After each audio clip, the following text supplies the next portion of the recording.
Hello, Moist Charlie Clips fam. So, as promised, I want to do a little debriefing on One Piece. As many of you know, I've been actively chipping away at One Piece for like 2 years now, maybe a little longer than 2 years, because I really wanted to get into the hype. I wanted to feel what One Piece fans feel, where it's talked about as one of the best pieces of fiction ever written in the history of our species. And I'd never really gotten into it. So, about 2 years ago, I made the decision to take the plunge. I was going to cannonball into the pool and just let it ride. And man, what a laborious, slow journey it has been. So, we're just going to go through the full thing. I just finished the Skypiea arc, so I'm just going to cover all of my feelings up till this point. Now, I knew this show was going to be a bit of a slow burn, which I'm completely fine with. In fact, there's a lot of slow burn anime that I enjoy. I don't need just fucking nuts to butts action, like beautiful, animation on every fight or anything like that. But what I didn't expect with One Piece is just how long it takes for characters to become interesting. Now that I'm 200 episodes in, characters that were introduced in the very beginning are just now starting to grow on me and become what I feel is a more fleshed out, more three-dimensional character as opposed to just 2D tropey shit. Like, example, Sanji. Sanji's just like girl crazy, always fucking hearts in his eyes, auga, auga, like for the entire duration of his character arcs through Skypiea. Now, post Skypiea, or getting to post Skypiea, I feel very differently about him now. I feel like he's going in a different direction that is more interesting. Zoro is a character that I liked from the beginning and I like more now. But he very much is just like stoic, beat ass, eat ass kind of cool shonen character. He hasn't had like a ton of depth carved out for him as of this moment, but he's just a cool character. Luffy, on the other hand, has not changed one fucking bit, and I find a lot of his character traits extremely grating. In Skypiea, I could not stress how much of a headache it was every time they went to Luffy in the belly of the fucking snake. He spent like 40 episodes in the snake's belly going, "This is a weird cave. This is a weird cave. Such a weird cave. Gum Gum Gatling on the cave walls. I'm gonna bust out." For 40 fucking episodes until other members, Nami and them get in there and like lead him out. It's just, Luffy's character I am still not fully sold on. I don't really enjoy Luffy. He's like my least favorite character of the Straw Hat crew. He is just in this perpetual daze, like a trance of stupid juice running through his veins. He's always just meat, meat, meat, can't wait to eat meat, and then just always fucking dumb. He's only ever serious at the very end of a fight or at the very beginning of a fight, and it usually only lasts for like 15-20 seconds so far. I get that he's that way intentionally, but that doesn't mean that I like that aspect of him. Like, it's fine to have goofiness for your main character, but he shouldn't be perpetually goofy all of the time, and so far he has been. Even in extremely serious circumstances, just the constant stupidity and like unrelenting silliness of him is just becoming so tiresome. And I'm hoping that at some point they ease off the gas on that aspect of his character. But I do want to make it clear, overall, I am enjoying the show more now. Alabasta arc was really good. Skypiea, not so much. Everything in Skypiea I thought was extremely underwhelming and a step back from Alabasta, except for its villain. Inaru is really cool, and I love how they played off of Luffy being the rubber man and Inaru being obviously all lightning based, and how it just doesn't work on Luffy because he's the fucking rubber man and rubber doesn't exist up there in Skypiea. So that was a really cool thing. And then also playing around with Inaru's mantra where he's able to like predict your moves, like read your moves in the future. Like Luffy combats this by basically just slapping around his ship and hitting him with ricochet blows so that way Luffy's not thinking about anything so Inaru can't read his mind, which I thought was very creative and cool. There were good moments of Skypiea, and I really like everything towards the end with the Inaru fight. But overall, it was a slog to get through. It took me close to 6 months to finish Skypiea because I just kept falling asleep since it was such a snooze fest for so much of it. The priests were trash. All of the priest moments were absolutely awful. Uh, so that was a good chunk of it. But then also just a lot of the stuff about Skypiea, while I thought conceptually was cool, was executed really underwhelmingly. Now I understand most people say the manga is a lot better pacing than the anime, and I bet you're probably right, but I've already committed to the anime as my main form of digesting this story. And like I said, I am enjoying it more now than I did. So I'm hoping that it's really only up from here. I want to give my full thoughts on everything, like I said, so let me dial back the clock a little bit here. A lot of people said Arlong Park is like one of the best arcs in One Piece. I fucking hated Arlong. I couldn't stand anything about that. I think Arlong was a pretty cool villain, but the second that it actually came down to like the payoff where Luffy's challenging Arlong, it was absolutely fucking awful. Like I thought it was such a wet fart of a conclusion. They hype up Arlong. You get a lot of information about Nami, which I appreciated. Nami actually had a lot of depth given to her very early on, so she, for a little while, was probably one of my favorite characters just because I knew the most about her and that she had a good sympathetic story. But Arlong, this whole arc, was spent like hyping up just how fearsome he is, the Fishman as well. But then it boils down to Luffy ending it in like a single axe kick. And the axe kick was like cool, like it looked cool, but having it all end in one blow is not satisfying at all. And it really kind of just pisses on the whole journey getting to that point, in my opinion. You need to have like a satisfying conclusion to a character like that. And it brings me to my next complaint, that no bad guys die. Like even from the very beginning, Don Krieg. They hype up Don Krieg. He was kind of shit, obviously, but I mean, it was early on. I understand it's going to be difficult to make a cool villain. In fact, Mihawk was the coolest part of this entire section. Mihawk coming in during the Don Krieg moments. But Don Krieg gets defeated and carried away. You know, like they fucking hoist him up like Rudy after the Notre Dame win, you know? Like they hoist him out, they sail away, and he's fine. Like he lives.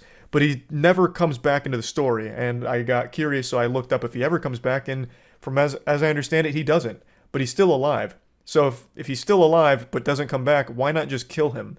It's a lot more sensical in the universe, especially for a situation like they were in, if you would just kill that big bad. It's not like they drive home this idea that like killing is this ultimate evil thing. You know, Luffy's not fucking Batman, right? Like Luffy understands the danger with fighting and all of it. So I really think it would have made more sense to be killing these. They're not major villains, but they were for their time, like in their arc. These bad guys. Kudo, another example. Kudo was hyped up. This introduced Usopp. Like this was a big moment. I'm still not the biggest Usopp enthusiast or anything. Like Usopp's still pretty fucking annoying, but he's having more moments now where I appreciate some of his character. But I'm getting sidetracked. Kudo was the big bad of that time, and once again gets defeated relatively easily. Like there was never really feeling like any big stakes there or any real challenge. Gets defeated but not killed. So he's still alive, sails off, you know, he's gone but alive. Why? I just feel like it makes more sense to be killing those characters. There's only a couple instances so far where they like have a villain that they defeat, you know, like a Pokemon battle, like, oh, the enemy fainted, where I feel like it makes sense that that happened. And that's like, when that's the case, I get it. But those are just rare exceptions. And it's also not just bad guys.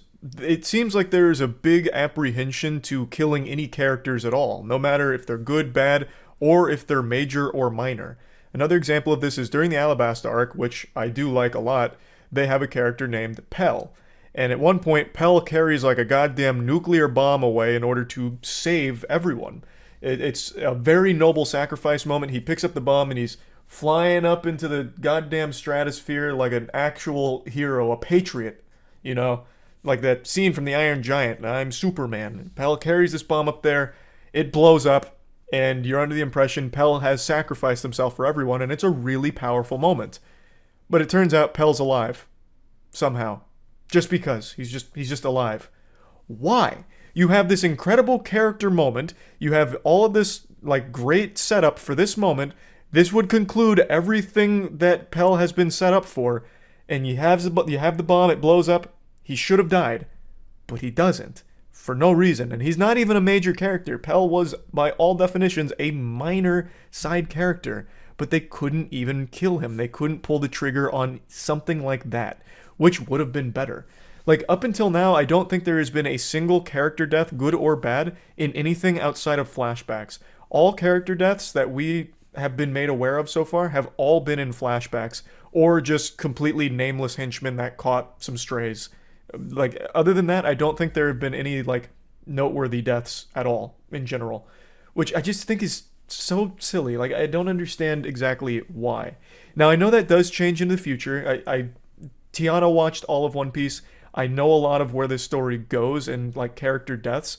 So I'm looking forward to when we start getting to that point where characters do die, because I think that improves the overall stakes in the narrative. Because if you're going into these episodes, like I am, knowing that, oh, this guy's probably not going to die because no one else has so far, then there's really no stakes. Also, I take it back, there has been one death that I can think of off the top of my head right now, and that was the chunky priest in Skypiea, the Ordeal of Spheres, the ball guy, the ball juggler. He is dead, and the only reason we know he's dead is because his brothers were like, you killed him, and that's the confirmation. Never mind, scratch that, I decided to look it up. He's not actually dead, I see. I must not have got to the episode where they sentence him and the other priest to their cloud drifting prison sentence. So, no one that I can think of in this show so far has died outside of flashbacks. But yeah, anyway, that's just another thing that I feel like is just a little lacking, is stakes, because no characters are actually dying or anything, so everything's kind of got like a happy ending and happy resolution right now. But yeah, overall, it's not like I hate the show.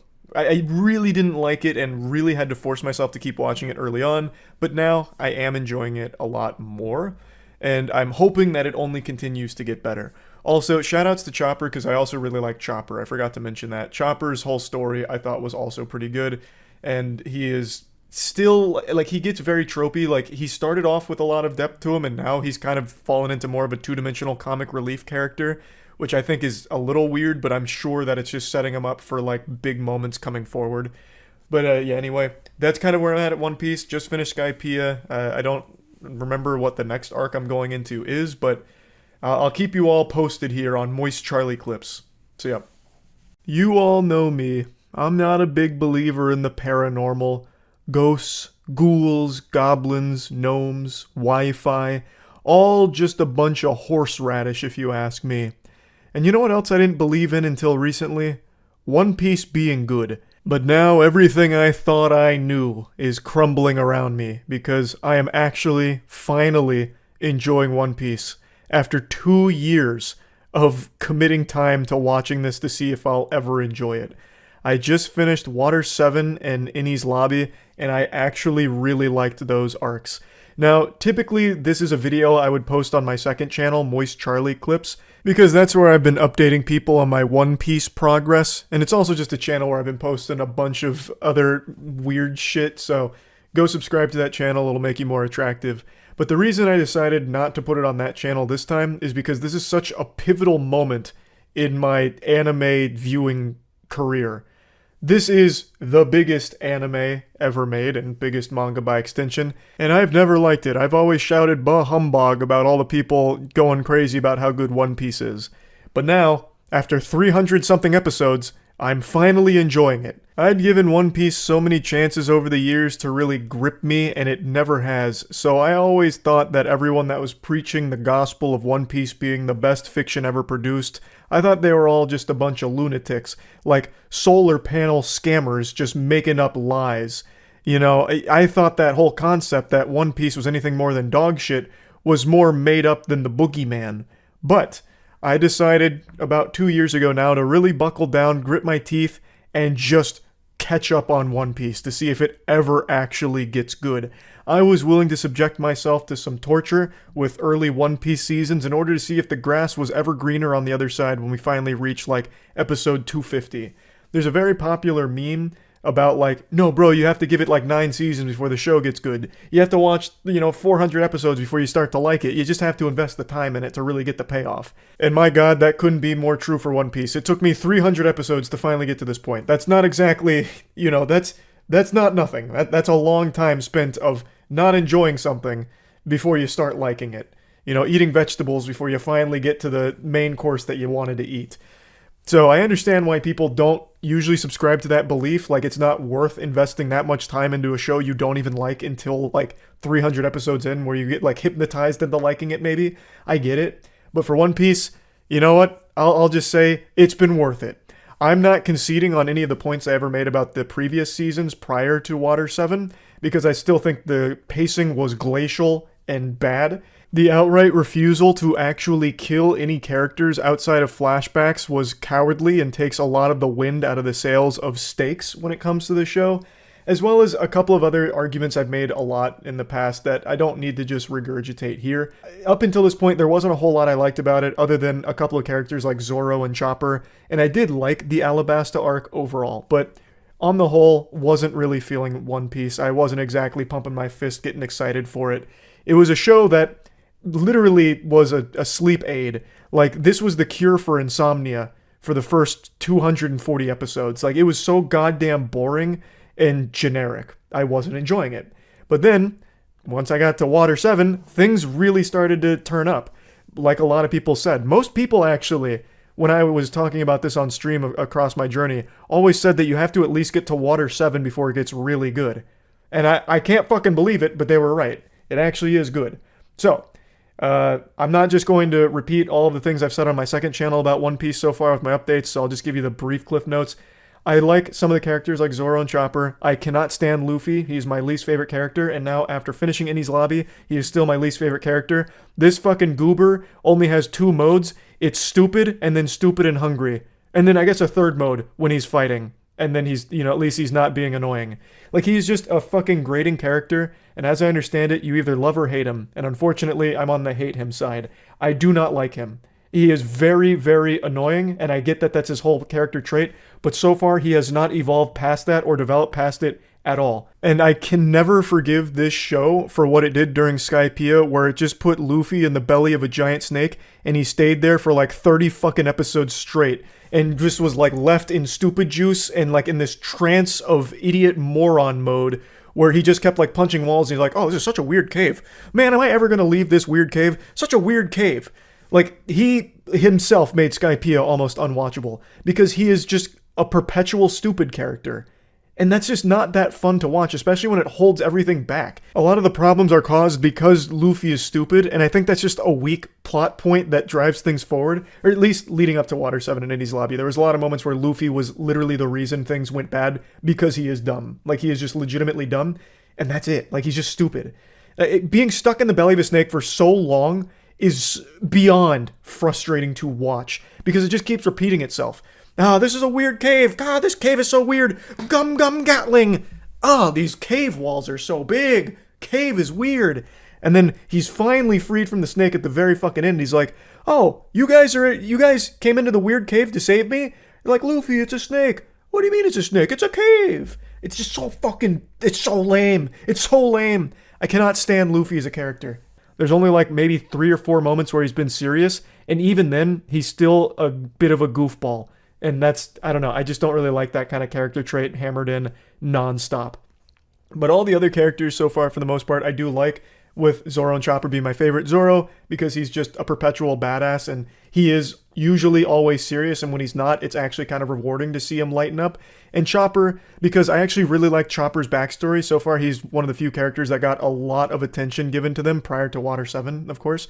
And I liked that. I liked everything about his motivation, his drive, where he's come from, and how he grows. Now, we get to Water 7, and every character is getting a lot more to them, especially Nico Robin, the most mysterious of the crew. And there's a lot of drama that happens with Usopp leaving the crew after the Going Merry is deemed insalvageable. They can't, revive her. They couldn't get the paddles out and fucking shock it back. It was kaput. It's dead. And Usopp he's not having it. He thinks Luffy and the crew gave up on the Going Merry too early. So Usopp leaves the crew after challenging Luffy to a duel, and it's very emotional. It's very emotional. I didn't like Usopp that much until Water 7. Now I really like Usopp. And by extension, his alter ego, Sniper King. Like, everything I complained about up until Water 7, they are directly addressing and making better, except Luffy. So I'm getting excited here. The fights are better. I mean, I did like the Iniru fight from the Skypiea arc, even though Skypiea as a whole absolutely blew filthy fucking ass. But the Iniru fight at the end I thought was fantastic. And now we're seeing a lot more great fights in these two arcs.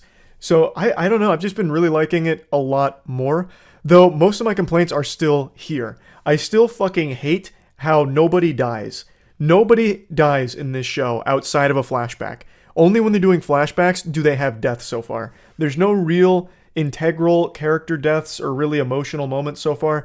The biggest culprit, the biggest crime, and this was an affront to God when it comes to bad writing, is in the Alabasta arc when Pell takes like the nuclear bomb that's about to blow up Alabasta, flies it up into the sunset in order to sacrifice himself, a noble sacrifice, completing his character arc perfectly, and he does that. Bomb blows up. Everyone's expecting Pell to be dead because he just ate a goddamn nuclear bomb for breakfast. But then he's not dead. He's still alive. He still lives because they don't kill anyone off in this fucking show. And I think that's such a misstep. All of the big bad villains are still alive. Luffy just knocks them unconscious like it's a Pokemon fight. That is underwhelming. I think that's very underwhelming, especially for the Pirate King. You know, the kid who wants to be the Pirate King. The crew, the Pirate Hunter, Zoro. Like, it's just underwhelming. So that complaint is still here even after Enies Lobby. But I know there are character deaths coming up. I've been spoiled, obviously, on where the show goes because Tiana watched all of it in a short period of time, so I saw a lot of it. And I know there are character deaths that come up, but even still, as of right now, it's just lackluster. Because I always know, no matter what, they're not going to kill off even minor characters, even characters that don't have a whole lot to contribute. Nothing really happens to them. So that always grinds my ass grease. Like, I really do still have an issue with that, pulling all of these punches when it would be a lot more impactful to the story if they would just commit to killing some characters that obviously were being set up for something like that. But anyway, that's probably still my biggest complaint. But overall, Water 7 and Enies Lobby have done wonders for making this show enjoyable. The villains are much more interesting here. It's introducing a ton of new, deeper underlying issues that are going on in the world around them, even outside of the immediate problems. The overarching plot continues to get bigger in the scale and scope of it, so it's just finally being fucking interesting, and not just a slog or a tedious chore to get through. The reason it's taken me 2 years to even get this far into the show is because I would constantly fall asleep throughout these episodes. So it would take me like a month, 2 months, or even sometimes 3 months to finish a single episode because every time I'd put it on, it would put me to sleep. It was more effective than NyQuil. Like, some of these episodes in the other arcs were just so meaningless and so boring. Like, I wasn't invested in it. And there is still some of those sins committed even in this arc, in these two arcs. Like, for example, in the middle of very high-stakes stuff, when they're working to get Nico Robin back on the crew after learning the truth about why she betrayed them, in the middle of that, there is, I think it's 4 episodes of just flashback filler. In the middle of, like, this extremely important moment with Nico Robin opening up about her past, you know, wanting to come back to the Straw Hats, but can't because of the Buster Order. And during this, like, as they're squaring off with all the bad guys, and with Nico there as well, they just, like, fucking shoehorn in, like, 4 filler episodes. Why? What, like in the middle of very important stuff. At least I think it was at that part. I'm already getting a little foggy on exactly when those flashback fillers come in, but I'm pretty sure it's there. And it's just, you know, it's unnecessary. It doesn't add anything. All it does is ruin, once again, the pacing and detract from the enjoyment.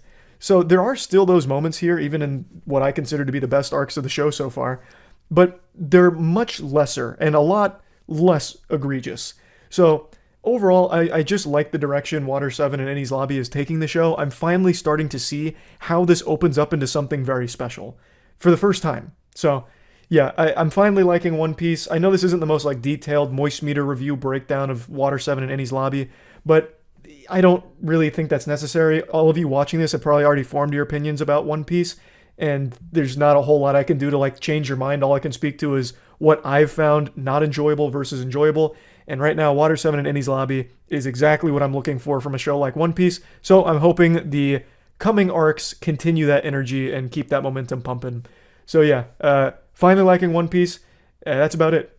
So yeah, they actually did it. they made a live-action anime series that wasn't utter embarrassing trash that's poisonous to the human eyeballs. The live-action One Piece is very impressive. I didn't think it was possible. I thought we'd discover faster than light travel before we discovered how to make a live-action anime that doesn't suck shit. But boy howdy was I wrong. So, I want to give my full thoughts on the One Piece live-action series on Netflix, but before I do that, I'd like to just quickly announce that we're doing a big bundle sale for our comic series Godslap. It's going on right now for the next couple of days, so if you wanted to get into Godslap as well as get some Godslap merch, this is the perfect time for it. It's on badegg.co, I'll put a link in the description. Shameless plug over, let's go ahead and dive in. I'm sure a lot of you know, I was very skeptical when this project was announced. I was even more skeptical and bah-humbogging when they first started releasing a few, short scenes on Twitter from very early on. But then, they started to win me over. The tides were changing when they released a video going over how they built the ships. Because it's practical effects there. They actually built the fucking ships, and they look spectacular in the show. So once they released that, and once they released the following trailer, I was kind of sold on the hopium that this could actually end up being pretty good. And it turns out it is good. I'll go ahead and quickly address this because I know a lot of people will ask, where am I in One Piece at the moment? I'm just about to finish the Thriller Bark arc, and I'm enjoying it. Now let's begin with the most surprising thing about the live-action One Piece. The characters aren't cringe. They actually do a really good job with the characters because they do something very smart. They don't try and emulate the anime characters one-to-one. They capture the spirit of the characters from the show and manga without trying to take everything that made them special in the anime and try and have humans cosplay it. Let me explain what I mean. One of my biggest criticisms about adapting anime into live action, the one that I made very vocal with the Cowboy Bebop fucking catastrophe, is that you can't take an animated character and mimic that personality with a real person. The flesh of an organism can only convey so much. However, in animation, you have limitless freedom of expression. And in that medium, it makes sense. It feels natural and normal. It's not like embarrassing or weird. But if you take that and try and have a person do it, then it becomes pretty unwatchably bad. The perfect example of this is actually with Cowboy Bebop, the character Ed, who appears in the anime and the live action. And in the live action, they tried to one-to-one clone Ed. So, they had the live action character of Ed doing the same things the anime counterpart did. Oh, well, Spike, it looks like, that kind of shit. And it's hard to watch. It turns out, taking an animated character and trying to translate it to a real person doesn't exactly go over super well or look all that great. And One Piece must have recognized that because they don't. Again, the spirit is completely intact. All of the characters in the live action feel like the characters in the anime and manga, but without them coming across as some kind of half-baked bootleg carbon copy. And that is so refreshing. One Piece has a lot of quirky characters. Even as simple as laughs, they make very over-the-top and fun. Stuff like that. And what I expected going into the live action is they'd try and keep that same DNA and put it in the live action and it wouldn't land. But they don't. They take that DNA and put that motherfucker through CRISPR and splice it. They keep the spirit while making it work in live action. Best example is actually Luffy. Now, a lot of you know I haven't been the biggest fan of Luffy, which has made me the #1 most wanted on the grand line of the One Piece community. My fucking wanted posters in the billions of berries because I wasn't the biggest Luffy enthusiast. I'm not gonna get into the weeds of it, but in a nutshell, the Cliff Notes version was, and according to a lot of members of the community, this is a dub-only problem, so perhaps that's why, Luffy as a character displayed very simple personality traits without a ton of growth. Outside of some very pivotal moments with the crew and very personable moments between Luffy and the crew, the most part was just spent ironing him as stupid and obsessed with meat. And then just nerfing him, taking him out of the equation by getting him stuck in between 2 buildings for 15 episodes or getting him stuck in a snake's belly for 15 episodes, that kind of thing. But as the series has continued to evolve, Luffy is now starting to develop as well. Like I mentioned, in Innie's lobby, he finally recognized that he needs to change as a captain in order to better protect his crewmates. He can't just overpower everyone as he was. Thus, he started to develop new ways of keeping everyone safe and fighting for his friends, so he develops the second gear. And now, going through Thriller Bark, he is only continuing to develop, thus I am starting to warm up to him more and more. I got a little sidetracked there, I did end up dabbling in the weeds a bit. The point I wanted to make is, Luffy goes through emotional development in the anime over a long period of time. In the live action, they actually take that and condense it to 8 episodes very effectively, I felt. Now, the show does follow the anime and manga story beats pretty closely for the most part, with of course some creative liberties taken to make it more conducive to live action. And I think for the most part, all of those changes work really well. The tone of the show is actually far more mature than I would have expected. Like, the characters, aside from just having the mouth of a sailor, some potty mouth, they actually say fuck and shit. They say shit a lot.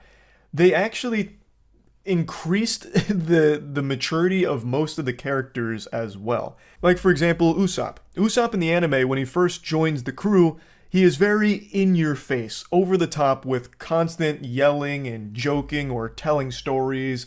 And in the live action, he's very mellow. They really tone that down. Like, he's serious more often than he's silly, and it actually works pretty well. Now, Usopp, of course, in the live action is still telling stories often and telling jokes, but it never feels like it's too much to the point where it gets annoying or overstaying its welcome, like sometimes it did in the anime, where Usopp was on screen and you could most likely bet that it was just going to be a comic relief moment unless shit was about to pop off or he was on fucking death's door. So I just actually really like what they did with pretty much all of the characters. I think the biggest standout for me is Mihawk, actually. Mihawk is so badass in this show. Like, his introduction in the live action is one of the best I've seen in general. Like, they introduced Mihawk in the best possible way. His fight with Zoro is really good. It's super true to the source material, and they fucking nailed every beat of it. It all looks great, honestly. Mihawk, I thought they crushed. But now let's move on from the characters here. Let's talk about how they pulled off capturing so much with so little episodes. Because this goes across a lot of content. And I do think that you can sometimes feel the constraints of that. It does feel a bit rushed at times because there is a lot they need to cover and they don't have a whole lot of time or flexibility to do it. And I think it becomes very noticeable with the Syrup Village arc in particular, when Usopp joins the crew. So, one thing that the show does is the characters basically teleport everywhere they need to go. They don't really spend much time on the ship, which I do think takes away a little bit of the adventure element. I actually like a lot of the time spent on the ship, like the Going Merry in the anime. In the live action, you don't see a lot of that. They just say where they need to go, and then literally a few seconds later, they're just there, without anything in between. Which, again, I think is just the result of only having 8 episodes to get all of this story in there. So they had to utilize instant transmission. Anyway, they're at Syrup Village, and all of the story beats are the same as they are in the anime and manga. The major differences are Shaman Buchi being different here than in the show and manga, as well as the absence of Django. Django's just not here. They kept him on the bench, which I think is a weird decision, because Django is pretty fucking cool. But anyway, Syrup Village arc introduces Usopp, and in the anime, they make it clear right away that he is a liar. He calls himself the Great Captain Usopp, he commands 1,000 pirates, he always, says pirates are coming to the village, even though that's not the case. They also establish that he's cowardly, he runs away from fights, he's afraid of it, and that's because he's weak, he's not strong, and he knows it. These are the big 3 things. He's a liar, he's cowardly, and he's weak. But throughout this arc, he is established to be someone that has a really high IQ when it comes to battle. He's very creative when it comes to fighting, and it also helps that he's very good at sniping with his slingshot. And the most important thing is that he is undyingly loyal to the people he cares about, so much so that in the face of all of his shortcomings and all of his weakness, he will put his life on the line to protect the people he cares about. And it eventually leads to the fucking Charlie and the Chocolate Factory golden ticket to join the Straw Hat crew. Now, in the live action, they keep all of the beats intact, but since it wraps itself up in 2 episodes, they completely miss the landing on making Usopp a character deserving of joining Luffy's crew. Like, he is a liar, he is cowardly, and he is weak in the live action, but he never has that triumphant moment where he steps up and he tries to protect the people around him. He shoots like one single slingshot pellet at Kuro, the main antagonist of this arc, and that's it. He doesn't get beat up or roughed up or anything like that, whereas in the anime, he goes through hell. He's like multiple times 1 foot in the fucking grave because he is committed to protecting Kaya and stopping Kuro. And it's this determination to protect those people even though he's not the strongest that makes him an admirable character that you can totally understand why you'd want him on board this crew. In the live action, there's just no reason. Like, he doesn't really do anything at all. He tells lies, he tells stories, and to showcase that he's good with a slingshot, he shoots like a little bit of food at a pan. And Luffy's like, oh, you're a good shot. And it was never really about Usopp being like a super strong sniper that Luffy wanted him on board. It was always about his heart, I think. It was always about Usopp and how loyal he was to protect people. And how desperately he wanted to follow his dream of overcoming his weakness and his cowardliness and becoming a brave warrior of the sea. In here, none of those qualities are really exhibited in this arc, unfortunately. And I think it's just because, it only had 8 episodes, so they couldn't dedicate enough time to do that. But I still feel like they needed some kind of triumphant moment with Usopp squaring off against Kuro to try and protect Kaya and Nami, as opposed to him just firing one single pellet and then Luffy immediately coming in and saving the day, just fucking blasting Kuro's ass. I do really like the live-action One Piece adaptation, but I'm not 100% sure how effective it's going to be at getting people invested in the One Piece world. I feel like having the context of the anime or manga going into the live action really helps elevate the whole experience because you have all of the background information on these characters and the situations they find themselves in, whereas someone who's coming in here cold, just a wee lad out in the rain knowing nothing about One Piece, all they have is the live action content to go off of, and I don't know how effective it is at conveying why Usopp is a good character and why Usopp should be on the crew. And I feel that way about a couple of other story elements, but I think Usopp's was the most egregious one that I thought they just didn't quite nail his reason for joining the crew or why the crew would even want him to join in the first place. But overall, like I said, I think the show hits more than it misses. The only other complaint I have is that sometimes the visuals get a little stinky. With a show's budget as large as this one, that's bound to happen. And I do feel like overall the visuals are great. I was very skeptical on how they'd work with the gum abilities. I didn't think they'd be able to make those look decent in live action, but they did. For the most part, I thought they nailed that. But there are times where the visuals fucking collapse and they look like literally the Flash level, like DCU bad CGI moments. The worst case, the worst scene really in the whole show is when Garp is chasing the Straw Hats and he throws a cannonball. This happens in the anime as well. Garp chases them, throws cannonballs. In the live action, it happens far earlier than it does in the show. And when he throws that cannonball, Luffy inflates and he deflects the cannonball back and it blows up Garp's ship. It blows up one of the things holding the sails. I forgot what it's called. Blows it up and it incapacitates them basically. That whole exchange, bouncing the cannonball back and especially the explosion, look atrocious. Actually looks like Adobe After Effects tutorial on YouTube. But yeah, I'm not going to get too hung up on that. Like I said, there are just some times where the visuals don't hold up super well, looking like some shit out of the CW. But for the most part, the visuals are great.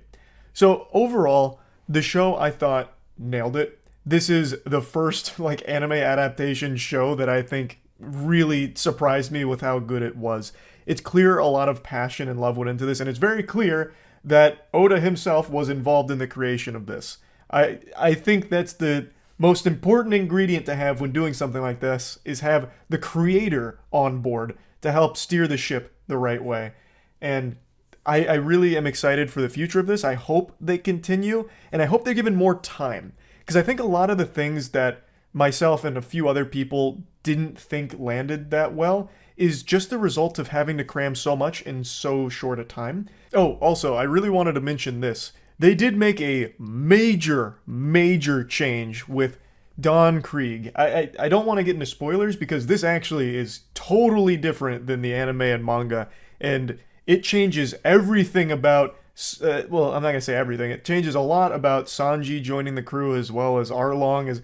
there's huge implications for a big change they made in regards with Don Krieg and that entire situation there. So I didn't love that. I didn't think it was horrible, but the unfortunate consequence of that is Sanji inevitably joins the crew, of course, and for some reason it feels like he's immediately obsessed with Luffy and the crew. Like he is really taken to them so quickly.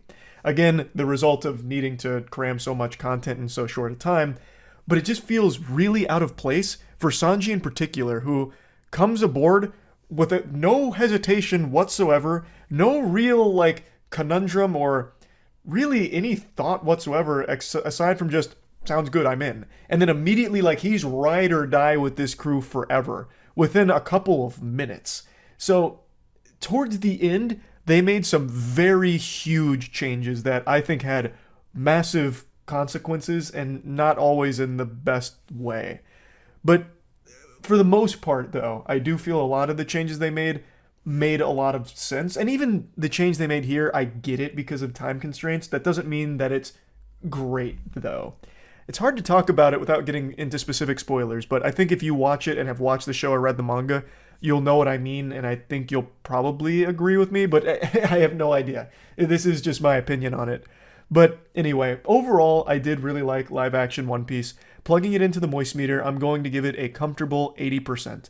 And I'm very excited to see what they do with this going forward, if it's popular enough to get a second season.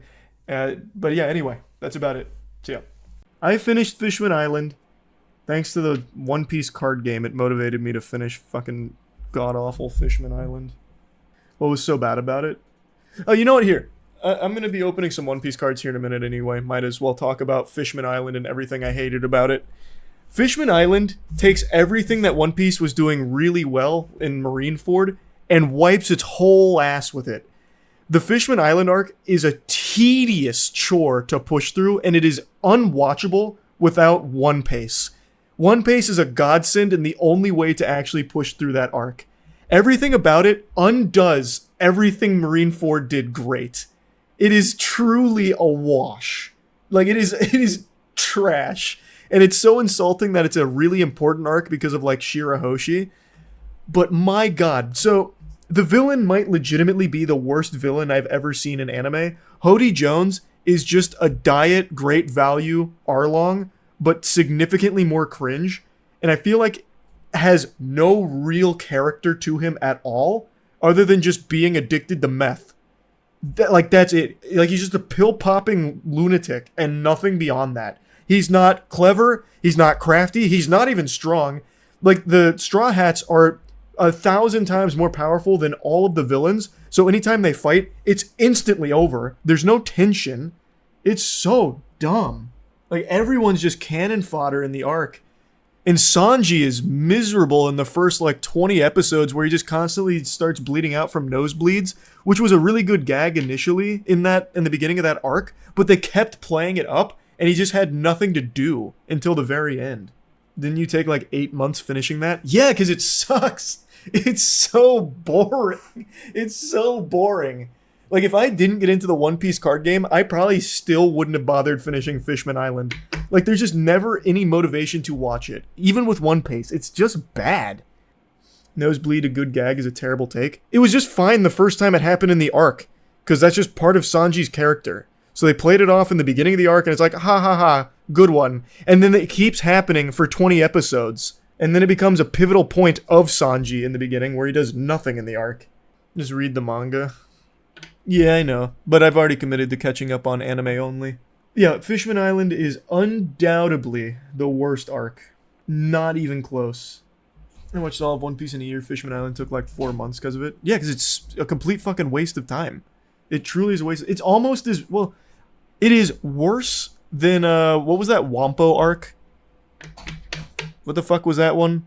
I forgot the name of that arc. Drum Island or something? It's actually worse than that. No, I know it gets good after Fishman Island. I know everything that happens. But it's almost impossible to go through Fishman Island. It super sucks. Did you like Skypiea? Fucking hated Skypiea. I did not like Skypiea at all, which is apparently another extremely important one to the overarching story. I thought Skypiea was trash, Fishman Island is worse. What's your favorite so far then? Marineford, not close. Not even close. Do you count Impel Down with Marineford? I do, I kind of put them both together. But I know they're two separate arcs, but when I say Marineford, I'm including Impel Down. Foxy Pirate trumps Marineford? I don't know about that. Fucking Davy back games. I just know Charlie will suffer through Wano up until the very end. I don't think so. Like I said, I know everything that happens in the next coming arcs. I know pretty much everything about One Piece. Because I caught little bits and pieces of the vast majority of the episodes. So I don't think I'm going to dislike Wano. I might not like Punk Hazard all that much. But we'll see. It's not going to be worse than Fishman. Favorite Straw Hat? Zoro. Zoro's still my favorite so far. Would you consider One Piece the greatest anime? Nope. I haven't caught up yet, but I wouldn't consider it the greatest anime yet. I'm liking it. I like it a lot, but I don't think it's like the greatest anime. What's the greatest then? For the greatest anime, you'd have to go to like the actual huge classics that legitimately changed it. So, a Dragon Ball, an Akira, like the main, like those pushed anime into the mainstream. Like for something to be the greatest, I think it has to be like historically significant to the overall medium. Even something like, God, what was it called? I didn't watch it growing up, but god damn it, what was it? Not Ninja Scroll. What the fuck was it? Ghost in the Shell. I don't know why I struggled so hard with Ghost in the Shell. What's a beloved anime you can't stand? Easy answer is Rurouni Kenshin. I used to love Rurouni Kenshin growing up. Turns out the author is a pedophile who got a slap on the wrist, got a small fine, no jail time for being a legitimate pedophile with tons of child porn. And the manga industry welcomed him back with open arms. But I guess it's kind of cheating because it's not like a beloved anime I didn't like. Like, I used to really like Rurouni Kenshin, but now I hate it because of him. One Piece or Naruto? I think One Piece is a better story. Like, I am blown away by One Piece's story and how deep and very well told it is for the most part. The pacing in the anime betrays the really good writing. But I think Naruto actually has probably the best choreography in all of anime. I was actually, earlier today, re-watching Naruto fight scenes, just reminiscing on how good it was. It's really, even all these years later, still kind of unmatched. Even with some of the more recent like smash hits like Jujutsu Kaisen, Demon Slayer, the choreography doesn't really touch Naruto. Like prime Naruto. Like the animation's so much better in the modern age, but the choreography in Naruto is inspired. Kakashi Obito fight still top 3 in anime. That's actually what sent me down the rabbit hole again. It's so good. It's still so good.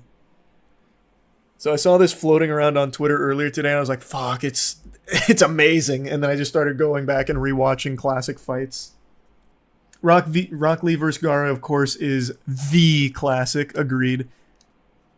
Rock Lee, one of the most wasted characters of all time. I know, he got done so dirty. It's such a shame.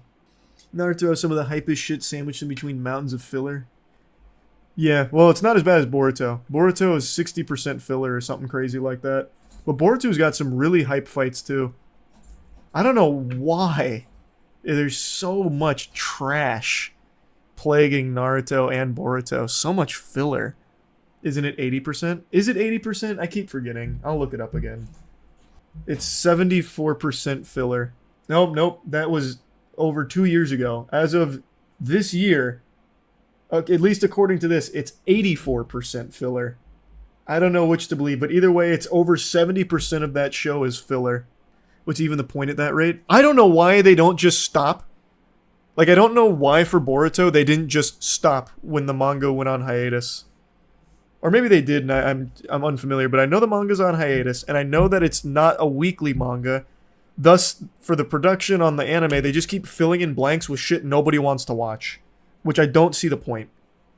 It's completely just a waste of time. They need a Boruto Kai. That's so true. Favorite fight in all of anime? I have to really think about it. All of the ones that pop in my head are actually Naruto. The only one that pops into my... Well, there's 2 that pop into my head that aren't Naruto. and this one's just kind of recency bias, but Sukuna versus Maharaga and Bleach, actually. The first fight, or the final fight with Captain Kuchiki. Did DBZ have any great fights? For its time, it did. For most sane people, it's extremely difficult to stick with a hobby that you don't like for an extended period of time. It kind of defeats the purpose of having a hobby. Why would you have a hobby of something you don't enjoy? It doesn't make sense. It doesn't compute. Might as well just be banging your head against a wall or slamming a toilet seat lid on your head. There's no real reason to do it, so if you don't like it, stop. Well, no one ever called me a sane man, so I've stuck with a hobby for a little over 4 years now. And it's time for my biannual check-in, kind of, on it. One Piece. Catching up on the One Piece anime. I started it at the beginning of COVID, and I swore with my hand on a stack of Bibles that I would catch up to the anime, which is well over 1,000 episodes at this point. And I'd like to report my progress here, because it has been tough. One Piece has some very high highs and some very low lows. There's some hits, there's some shits, and let me tell you, those shits be shittin'. They are rough. I swear to God, Ponce de Leon's expedition to Florida probably wasn't as brutal as the journey through some of these One Piece arcs. Some of these arcs are just downright inhumane to sit through, like something Guantanamo Bay would subject you to. Like, there are torturous methods here with some of these arcs, like Fishman Island. Heaven forbid. We'll get into that in a moment. We'll get into the weeds. But, like, having someone sit down and watch Fishman Island is like torture Jack Bauer would subject a terrorist to in 24. It's rough. But hey, you don't get muscles like these without eating some of your vegetables, am I right? So I've been pushing through. I've been fighting off the sleep because, trust me, with some of these arcs, it is hypnotic. It is almost impossible to not fall asleep through some of these episodes. But I did it. It's like listening to a Jigglypuff song for a couple of these episodes, but I still endured. And now, I'm happy to say I am halfway through Dressrosa. So I'm pretty deep into the anime now, and I want to give you my overall thoughts on all of it. Now, I did this about a year ago, a year and some change. Much to the chagrin of the entire One Piece community, holy fuck, they ate me alive. They shit my whole ass for me. It was... I was thrown to the wolves. They did not like my takes. But I'm coming at you with more takes in just a moment. Right now, the biggest W take of all time, Goof Juice, is available right now, and there's a huge GamerSupps sale. This is my GamerSupps flavor, strawberry kiwi. It's the best goddamn flavor the world's ever seen. The best beverage, the perfect elixir. Trust me, your eye's gonna roll in the back of your skull in umami. It's amazing. Gamersupps.gg. There's a huge sale going on. Pick some up. But I'm back again with more takes. So I'm really liking One Piece a lot. I was very harsh on Luffy in the last video I made here, but I've really warmed up to him significantly since Marineford. And even... wow. Even in Fishman Island, I actually thought Luffy was great. I was very harsh of Luffy as a character, and I'm not going to just rehash what I said there, but I really think since Time Skipped, he has grown a lot. Like, he still has the exact same quirks and the same personality and everything, but as a character, I really think he's significantly more interesting, and he's not just so two-dimensional, at least not the way I viewed him beforehand. So, I loved Impel Down and Marineford. Those were two absolutely extraordinary arcs. I don't even need to explain why I like them so much. One of my critiques of the show is how nobody dies in it, or died in it. Marineford has big deaths, and they are impactful, and I think they're handled beautifully. So I am much more satisfied with the way that death is handled in the show. I am very appreciative of the direction it's going there. It seems to be much more willing to make beloved characters face real consequences. So I think that adds to the stakes of the show for sure. But there is a huge blemish. So right now I'll tell you where I'm at. I'm in middle of Dressrosa, and there's a huge, huge roadblock I had to push through. Fishman Island arc. I'm just going to play a clip from stream where I go over just how terrible it was. I finished Fishman Island. Thanks to the One Piece card game, it motivated me to finish fucking god-awful Fishman Island. What was so bad about it? Oh, you know what? Here. I'm going to be opening some One Piece cards here in a minute anyway. Might as well talk about Fishman Island and everything I hated about it. Fishman Island takes everything that One Piece was doing really well in Marineford and wipes its whole ass with it. The Fishman Island arc is a tedious chore to push through, and it is unwatchable without One Piece. One Piece is a godsend and the only way to actually push through that arc.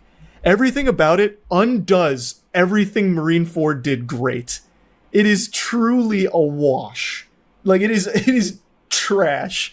And it's so insulting that it's a really important arc because of, like, Shirahoshi. But my god. So, the villain might legitimately be the worst villain I've ever seen in anime. Hody Jones is just a diet, great value Arlong, but significantly more cringe. And I feel like has no real character to him at all, other than just being addicted to meth. That's it. Like, he's just a pill-popping lunatic, and nothing beyond that. He's not clever, he's not crafty, he's not even strong. Like, the Straw Hats are 1,000 times more powerful than all of the villains, so anytime they fight, it's instantly over. There's no tension. It's so dumb. Like, everyone's just cannon fodder in the arc.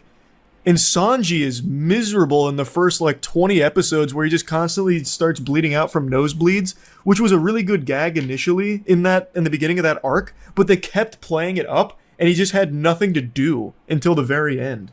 Didn't you take, like, 8 months finishing that? Yeah, because it sucks. It's so boring. It's so boring.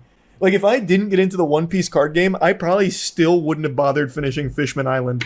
Like, there's just never any motivation to watch it. I could go on and on with all the things I really disliked about Fishman Island. The pacing, every fight being just a complete showcase of how far above the Straw Hats were to the villains, which takes away all of the intensity of the situation. There are just so many things wrong with it. Sanji, Jesus fucking Christ, heavens to Betsy, just incapacitated for half of the arc because he keeps getting nosebleeds from seeing women, so he's bleeding out constantly. It was, I think, the worst arc in the show, but people said that Punk Hazard wasn't going to be great either, and I disagree. I really liked Punk Hazard, and I think it's because of One Piece. I can't give enough flowers to One Piece. It cuts out so much shit, and apparently Punk Hazard's big complaint was the pacing of it, so I did not have that issue. So I really enjoyed it, and I got to see a lot of Trafalgar Law, and what a badass character that is. Now, he hasn't been fleshed out yet, so I don't know too much about him as, like, an actual character, but his Devil Fruit is so fucking cool, and every time he's in a scene, he's the best part of it. His fight with Fergo is great. Smoker's here, and I really like Smoker, so that was cool. Overall, I liked Punk Hazard a lot, and I'm really enjoying Dressrosa so far, but I'll wait till I finish Dressrosa to give my thoughts on that arc. I'm not getting into specifics here because I already did in the last one. I just want to say my favorite Straw Hat is still Zoro. I still really like Zoro, but it does seem like he's taking more of a backseat role at the moment. He's not front and center of the last couple arcs. I'm sure he probably will start to creep back up that way soon, and that's fine. I still really like his character a lot, but Luffy's getting close for me now. I am really liking where Luffy is going. It's a lot of fun, and I've come around in a big way on One Piece. I'm a huge One Piece enthusiast now, and I'm super excited to finish Dressrosa and continue to catch up to the anime. So yeah, this was just the little check-in here, yapping about some One Piece. Also, the One Piece card game is absolute fire. That shit is so fun. So yeah, that's really about it. So yeah. For the longest time, I was a Division 1 hater. I'm talking elite level Hall of Fame status frown enthusiast for one particular beloved property that everyone preaches the gospel for. I couldn't stand it, and I'd take every opportunity to passionately rant about it to the point where I'd have veins popping out of my forehead and flames coming out of my eyes as I was talking shit about it. And now I've become one of its biggest fans, to a level that I think most of its community doesn't even go to. It's like the dynamic between Vegeta and Goku, how Vegeta hated Goku's guts for the longest time, and then they end up being best friends, being like, you know, fist bump, I'll suck a fart out of your butt anytime, pal. That's me with One Piece. I tried watching One Piece so many times throughout my life, and every single time I dropped it because it was such a snooze fest I couldn't push through, and I really didn't understand the hype with. Now, I'm not here just to talk about like the One Piece show and my journey with it or anything, but 4 years ago, I decided to embark on the noble quest to actually catch up with the One Piece anime, which has over 1,100 episodes or so. And right now, I'm at episode like 860-something. And it's been a grueling journey to get there because I really hated the beginning of this show. I had to push myself to muscle through 300 episodes that I really wasn't liking, and then all of a sudden, a switch flipped in my brain that said, oh, actually I love this now.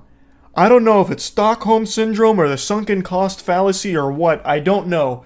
but I have become a massive fan of One Piece to the point that I now compete in its card game.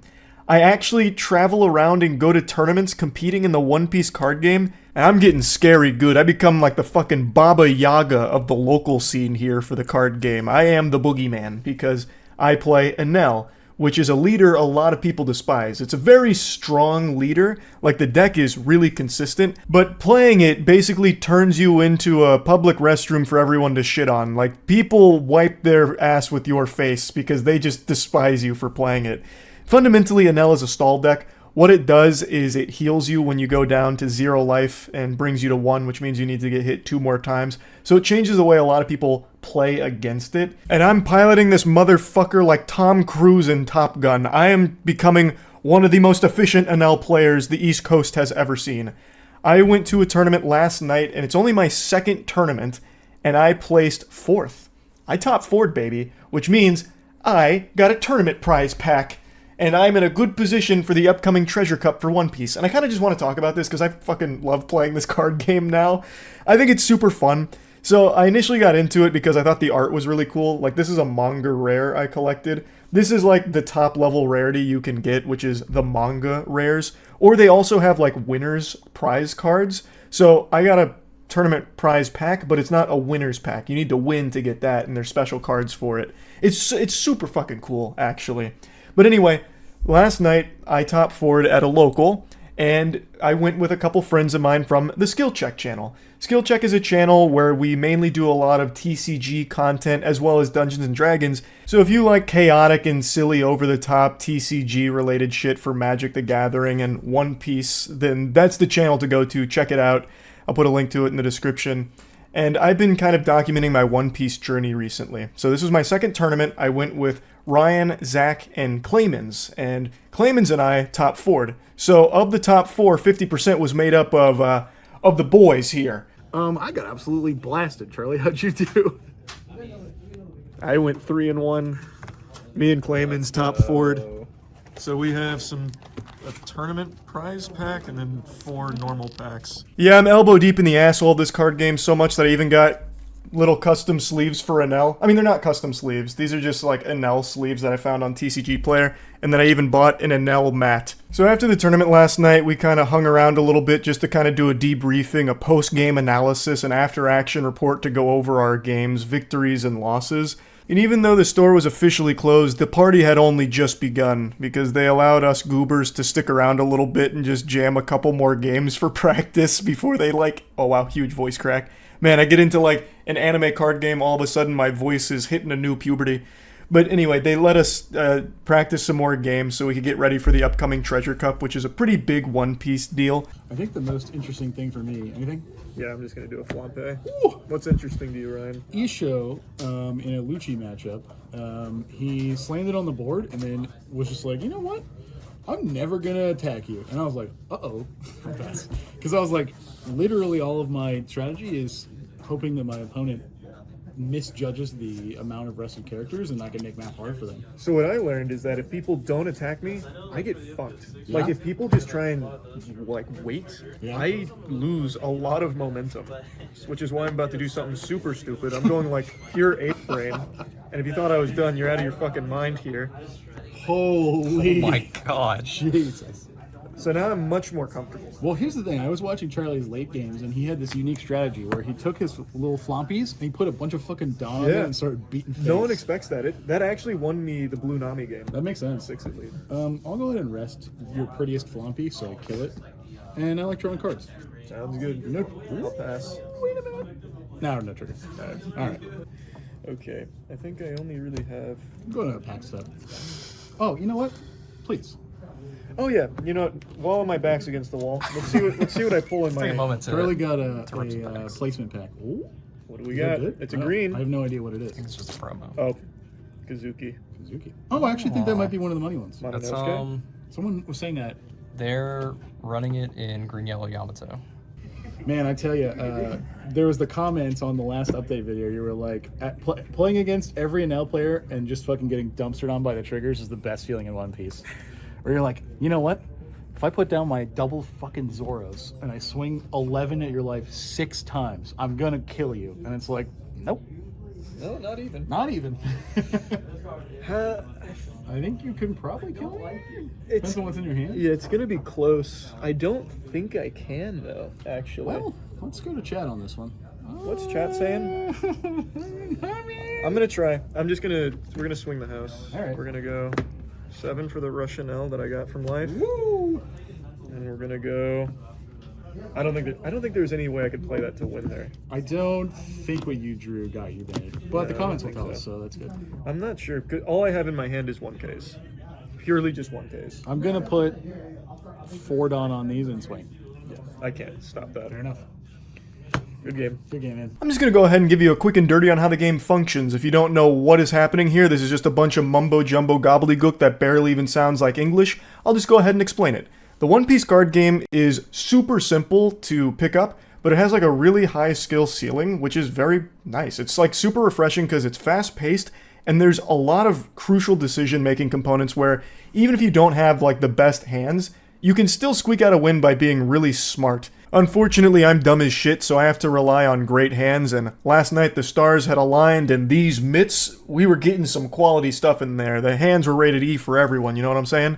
So, the game works by having a leader, in my case it's an L, and if your leader gets attacked by any character or your opponent's leader with a number that's higher than this right here, which is your leader's power, or any card's power for that matter, you will take a life card. When you go down to 0 life cards, if you get hit one more time, you lose. Now, Anel's ability allows me to put a card from the top of my deck into life when I go down to 0, meaning I'll need to get hit 2 more times after going down to 0 to lose, which is what makes him such a headache to play against. And the cost for doing that is only trashing 1 card from my hand, so meaning I discard a card in order to do that once per turn on my opponent's turn.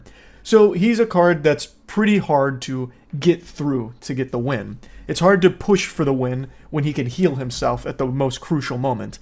Now, you can prevent taking from life by countering out of attacks. Now, counters are the things that are printed on the sides of cards here. So, like, this is plus 2k counter. So if something's swinging at my leader for 5k, I can counter up to 7 and not have to take from life. And you can do this for any character that gets attacked too, if the character is rested, meaning turned sideways. And you turn a character sideways when you use it. So, attacking always has the advantage, so if 2 5Ks are battling, the one that's attacking will go through. So you have to counter out of a 5K, and you have to counter out of anything that's over 5K, or you can take from life. The beauty of playing this is it's actually good if people hit me and I take from life, because I play cards that have really strong triggers. And triggers are things that you can do when you draw them from life. So like on this card I just showed, it has a trigger that allows me to draw a card, and if I have 1 or less cards, I just play this for free, which is normally a 4 cost, meaning 4 Dawn. Dawn works the same way mana does in like Magic the Gathering or the mana crystals in Hearthstone. So every turn you get 2 Dawn, except for your first turn you get 1. Whoever goes first gets 1, and every subsequent turn you get 2. Dawn can be attached to characters or leaders, so that way they can increase their power. So Dawn will boost anything by 1,000 for what it's attached to. So it just allows for so much flexibility, and since you draw from life, there's a huge comeback mechanic to it. So there's always just the element of, what the fuck's about to happen here? Did I just hit them and give them the card that's going to end up getting my ass beat here? You know, it's just a really super fun card game, and this is just like the very base level, very bare basics of it, and I probably did a horrible job of explaining it, but I'm not a teacher. I'm only a month and a half into playing this motherfucker myself. Hopefully, I can pilot Anel to a World Championship W here for this game.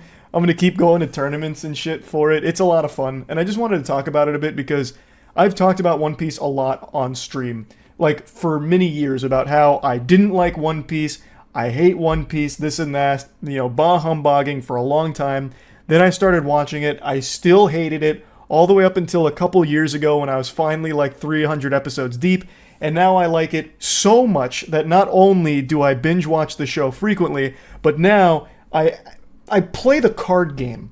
Like, you can't get more invested in a property. Like, it's crazy how that happened. So, anyway, just wanted to talk about it a bit. That's it. See ya.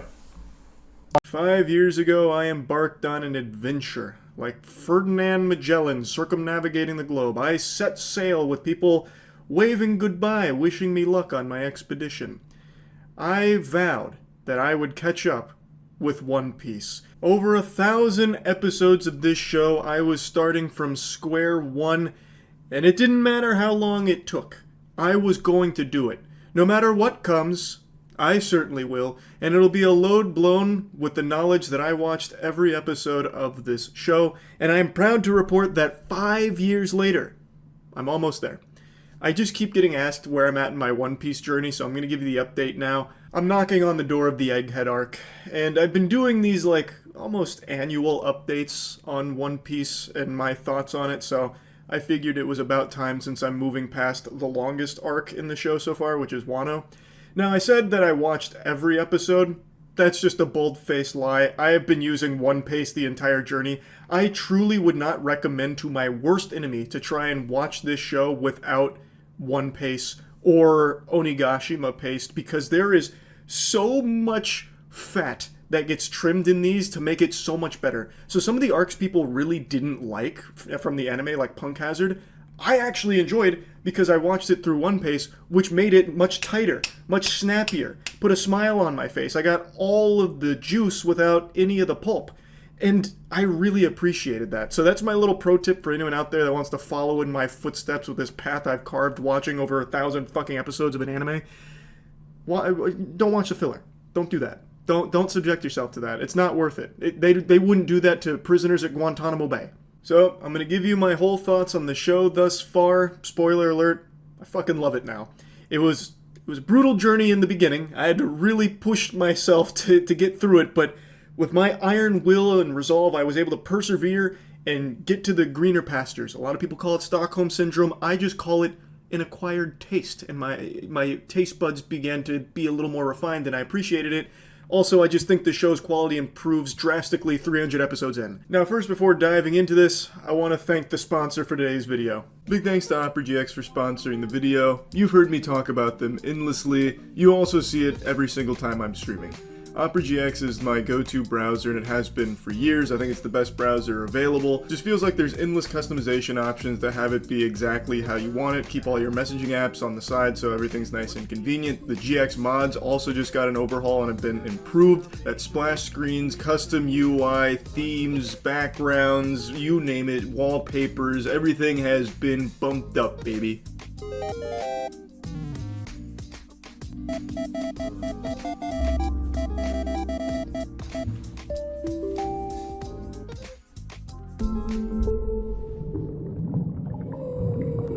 The quick import tool at Opera GX makes it super efficient and super quick to take whatever your existing browser currently is and bring all of those settings over to Opera for a seamless transition over to the better browser. And the GX mods are really just a beautiful addition to an already super clean and efficient browser.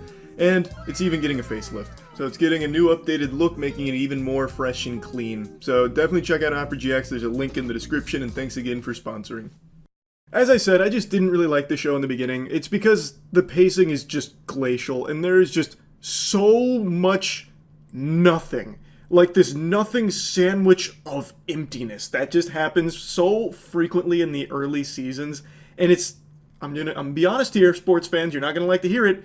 The animation has aged pretty poorly, which is probably why they're going back and redoing the anime from what I've read, like the earlier seasons, to, you know, breathe some more life into it, which I think is a good call. And I just really was not into it. I wasn't sold on the characters. It just moved so slow that it was just this hypnotic fugue state it was putting me in every time I put this fucking thing on. You might remember in my first couple of years on this journey, I was talking about how I literally couldn't finish episodes because I would just fall asleep. It was the actual cure to insomnia. I would turn on an episode, 30 seconds later, I'm going honk shoo. Like, I'm going me, me, me, me, me, me, me. Without, like, and I'm committing to trying to watch the episode, but I just can't because it's so fucking boring. And there's glimmers of greatness in the earlier seasons. Like, one of the ones people always point to is Arlong Park. I think that arc super duper sucks. But there are some really great elements to it, like the classic Nami scene, which I'm sure all of you have at least watched pieces of, where she's stabbing her arm with the Arlong tattoo on it, and Luffy comes in. It's very emotional, and it's really well done. But what you don't know is that it's surrounded by the most boring shit ever. That it, like, when you get to that point, it's refreshing, and then it goes right back to being boring. So I just did not like the early season of this show.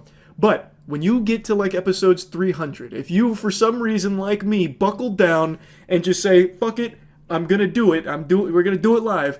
And you get to like Innie's Lobby and Water 7, it really starts to pay off. Because I think those arcs actually start to push the show forward, and it gets this upward trajectory, this great momentum, and it carries it so well into Impel Down, into Marineford, which I still think is the best arc in the entire series, even after finishing Wano. And then it loses its footing again because it goes to Fishman Island, which is an absolute stain. That is an affront to God himself that arc even exists in the show. But there are some good moments in it, and I know that narratively it's extremely important. Like, you can't skip it, but you're gonna wish you could. After Fishman Island, we go back to greatness. It starts to be good again. And it's in no small part thanks to One Piece helping to cover up some blemishes with what I know was some pacing problems with things like Punk Hazard, as I mentioned, and Dressrosa. But with One Piece coming in there and putting some makeup on it, Dressrosa is nearly a masterpiece. I still think this arc has the best villain in the entire show, at least so far. I haven't finished Egghead. But I think Dofi, best villain in One Piece, hands down. And another thing that helps with these later arcs, these later episodes, is the animation is getting better. It's becoming more popular, it's getting more money, so as these seasons were coming out, they had more budget, and they put more into it, and you can start to see it. So the fights are flashier, the animation is smoother, it pops more, it's more vibrant, it feels a lot better to watch. So I really think One Piece is a show, and I know this is a cliche, that if you give it a try, there's a good chance you might not like it, but if you stick with it, there's a good chance you will like it. I have actually started agreeing with that really large take, and I mean large, I'm talking fucking Wumbo double D titty take, that One Piece is one of the best written pieces of fiction ever conceived. The depth of this show is unreal. I am in awe by how well written this universe is of One Piece. So I am very happy that I stuck with it and pushed through because it has become one of my favorite properties. Like, as I made an update like 6 months ago, maybe even longer, where like I have been so into the show that I actually started playing the card game, literally going to tournaments to compete in the One Piece card game. That's how much I've started to love the IP. And I initially got dogpiled by the One Piece fandom for my Luffy take like a year and a half, 2 years ago maybe. I don't even remember how long it's been, because I just was not liking Luffy. He was like my least favorite main character. And I'm going to wiggle my finger and say, why are you booing me? I'm right. I stand by my take where the early seasons with Luffy, I don't think he is the strongest character.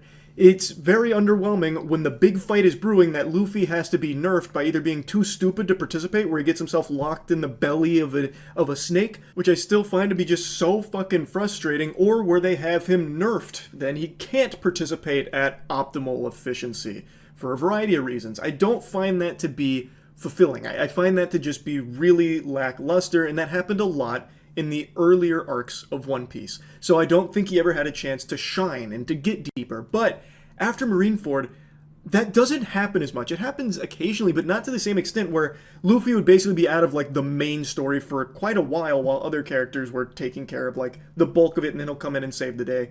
Like that formula doesn't happen as much in the later seasons, so he's a lot better. Now I like Luffy. I enjoy Luffy a lot. He is front and center, especially in Wano, and even when he is nerfed, he's not really nerfed. Like when he's got the Sea Prism Stone handcuffs on, he's in the prison for a while, he's still not nerfed because he's still training. Like, he is using that as an opportunity to train with his haki. Like, all of that works now because he's no longer just written out for a while where he's just dealing with some kind of boring side quest or chore like in the snake's belly.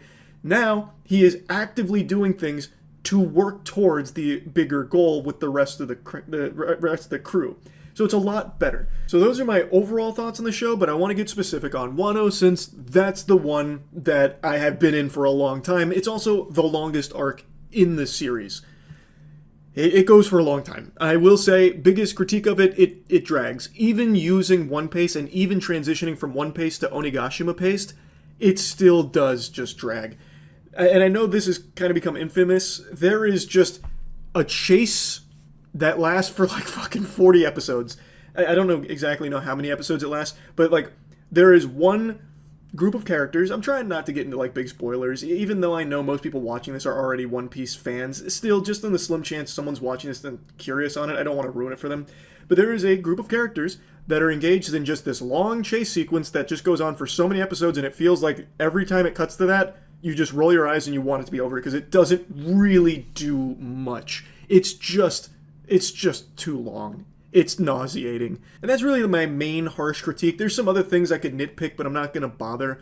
Overall, I think the arc is super fucking strong. I love Odin. I think Odin is great, and Odin becomes this wonderful vessel that you get to experience the past of One Piece through, where you get to learn a lot about Rogers and Whitebeard. It's so good.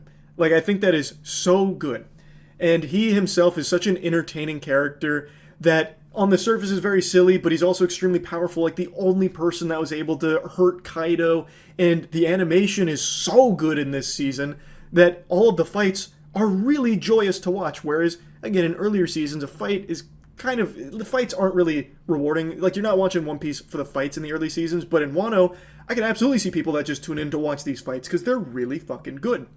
So, Odin is great. All of his retainers around him are great. And also, boy howdy, do they introduce a lot of characters. Not just his retainers, but the headliners, the pleasurers, the spagooters. Like, there are so many different characters that get introduced here with so many different groups.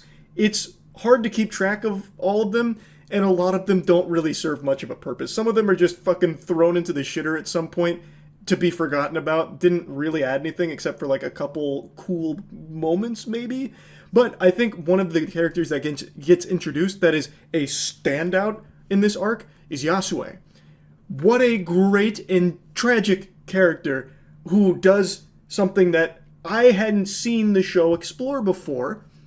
Not going to spoil what it is, but I really love that character and what they do and bring to this arc. And in a close second for best new character introduced in the arc, Yamato.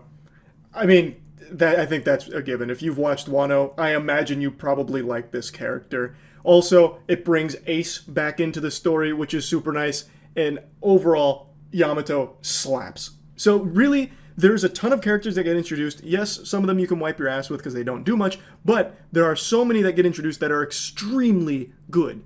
Like Yasue, Yamato, Kanjuro, also not a new character introduced in this arc, but what Kanjuro goes through and what happens there, very well done. But without going too deep, overall it really is kind of a mixed bag. There are times where the writing is great for this arc, and times where it's kind of a disaster. It really is. Like Jack. Jack, for example, is terrible. Like, they hype up Jack early, before even getting to Wano. Jack has a lot of hype. He's the first, massive, big, scary thing from Wano. And he does nothing. Absolutely, he's a fucking fart in the wind. He is relegated almost like a joke in this arc. And I just have to ask why. Like, I don't really get why. And Kaido, the big, big bad, like the ultimate villain of Wano, he's kind of two-dimensional. Like, he's not a very complex character. They spend a little bit of time with his backstory, but not a lot. Like, not to the same degree as someone like Dofi, for example. Like, it was just kind of, Luffy going up against cartoonishly bad guy. And that's a little underwhelming. Like, Big Mom, I think, is a better villain than Kaido. And I really wanted to love Kaido more than I did, especially because the fight is so cool. But there is just not a whole lot of depth that they give Kaido in this arc. Again, there's a couple things sprinkled here and there, like especially with Odin, like with the fight against Odin, how it came down to Odin basically being deceived by someone on the sidelines where someone changed their face and it distracted Odin, and then Kaido got the finishing blow on him, and Kaido was so upset with how that ended that he killed the person responsible for that deception. And he shows immense respect to Odin in his final moments before being boiled alive.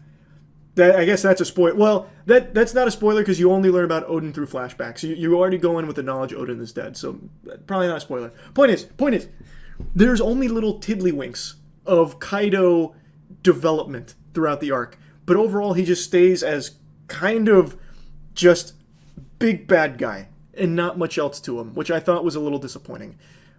like his surrounding characters, I thought actually had more depth. Like King introduces a whole lot of new stuff to the equation. So that, I think, is probably the biggest shortcoming when it comes to writing, that the villain just, I think, was a little weak.